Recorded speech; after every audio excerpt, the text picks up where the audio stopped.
별이 빛나는 밤에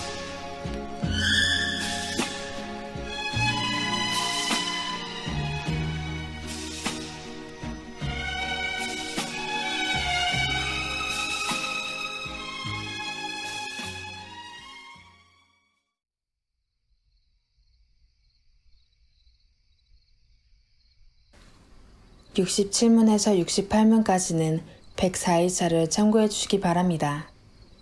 외적인 부르심은 결코 가벼운 초대나 진정한 신앙에 훨씬 못 미치는 초대의 방식이라고 생각해서는 안 됩니다. 외적인 부르심에는 죄인에게 용서와 영생을 얻는 길로서 우리 주 예수 그리스도를 받아들이도록 전하며 오직 그리스도만이 구원의 유일한 길이라는 것을 선포하는 내용이 담겨 있어야 합니다. 이 내용은 다음 3가지로 요약할 수 있습니다. 첫째, 그리스도 안에 계시된 구원의 방법이 명백하게 제시되어야 합니다. 하나님의 구속의 계획, 그리스도의 구속사역, 그리고 성령의 역사가 어떤 질서와 관계를 맺고 있는지 가르치는 것입니다. 둘째, 그 다음은 회개와 그리스도를 구세주로 받아들이도록 선포해야 합니다. 그러나 이것은 부흥주의자들이 하는 것처럼 단순한 감정적 호소나 피상적인 접근이 되지 않도록 진리의 교훈을 분명하게 드러내야 합니다. 셋째, 용서와 구원의 약속이 선포되어야 합니다. 그러나 이것은 성령 하나님의 역사를 통하여 참된 신앙으로 들어가야만 성취될 수 있는 것이기 때문에 입술로 고백하는 것에 근거해서 너무나 쉽게 죄 용서와 구원을 선포하는 것은 경솔한 태도입니다. 이러한 내용들은 외적인 부르심에 있어서 가장 기초가 되는 기본 요소들입니다. 따라서 이러한 복음 선포조차도 받아들일 수 없는 사람은 하나님의 일반적인 부르심을 거절하는 것이기 때문에 진정한 부르심으로 넘어갈 수 없습니다. 다음으로 외적인 부르심의 특징을 말합니다. 첫째, 외적인 부르심은 보편성을 특징으로 하고 있습니다. 복음을 전하는 대상에 어떠한 차별도 두지 말아야 한다는 것을 가르쳐 줍니다. 이스라엘 민족이 교회를 상징하던 시대에는 선민과 이방인 사이에 구별이 있었습니다.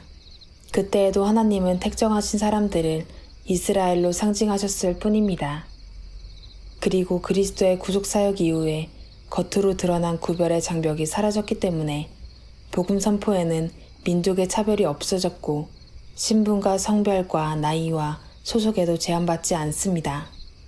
더욱이 여기서 말하는 보편성은 선택받은 자와 유기된 자, 즉 효력 있는 부르심을 받지 못하게 될 사람들도 모두 포함해서 하는 말입니다.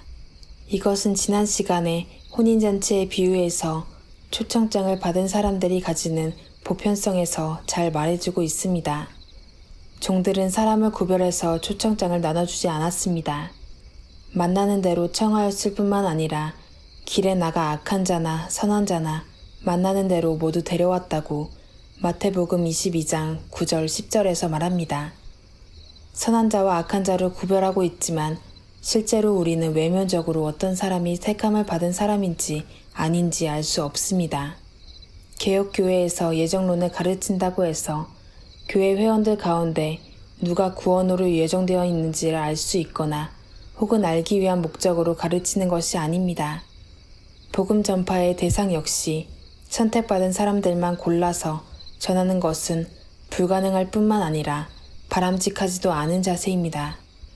그런데 종교개혁 시대 이후 17세기 유럽 대륙에서는 일반적인 부르심과 효력 있는 부르심을 동일시하려는 무리들이 있었습니다. 이러한 태도는 완전주의 교회관과 연관되어 있습니다.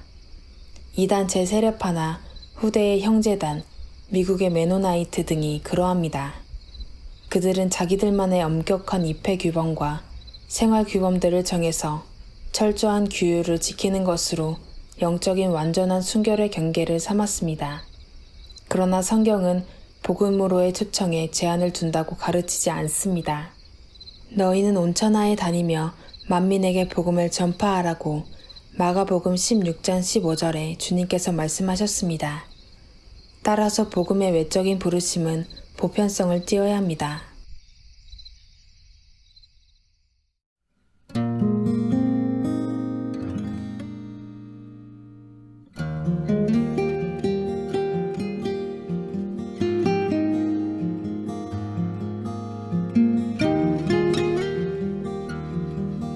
네.